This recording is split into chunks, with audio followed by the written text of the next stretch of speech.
Ang tatalino ng mga nanay no, mga talented. Eto na nga, ako naman magtatanong. Ano mga gadgets na ginagamit ng mga nanay nyo? Nung time nyo.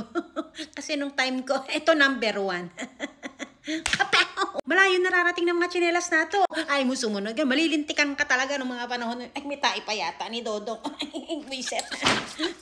Ito number 2. Pag natsyempohan mo yung nanay mo nagluluto, umanda ka na. Talaga mo sasaktan ka. Kaya naman natsyempohan mo yung nanay mo naglalaba, naglancha o kaya nagsasampay. Ito yun.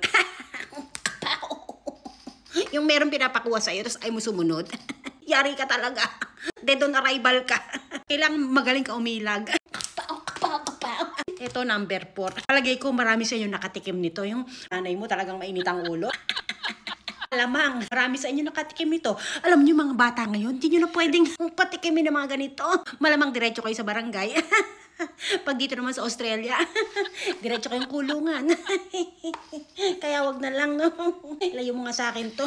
Eto naman yung number 5. Ang ganda na experience ko dito. Talaga nakatikim ako nito eh. Yung tipong galing sa lakaran yung nanay mo. Tapos may hawak na ganito. Mapupukpuk ka talaga.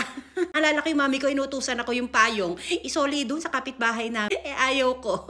Hinampas sa akin yung payong, nadurog. Wala na ako isosole. Alam nyo, kahit wala silang gadget, paparaan niya mga yan. Pinakamanipis talagang kukuha sila. Ganyan. Number 2 naman, aray ko, ano ba? Mga improvise. Dito. Bigla na lang. Malilintikan ka talaga ng mga panahon ko. Sino mga nakatikim ng ganyan? Ang gagaling ng gadget sa mga nanay. To all the mothers around the world, hip hip hooray! Comment yung mga nakatikim dyan, kaway-kaway. Goodbye. Tumingin ka sa aking mga mata.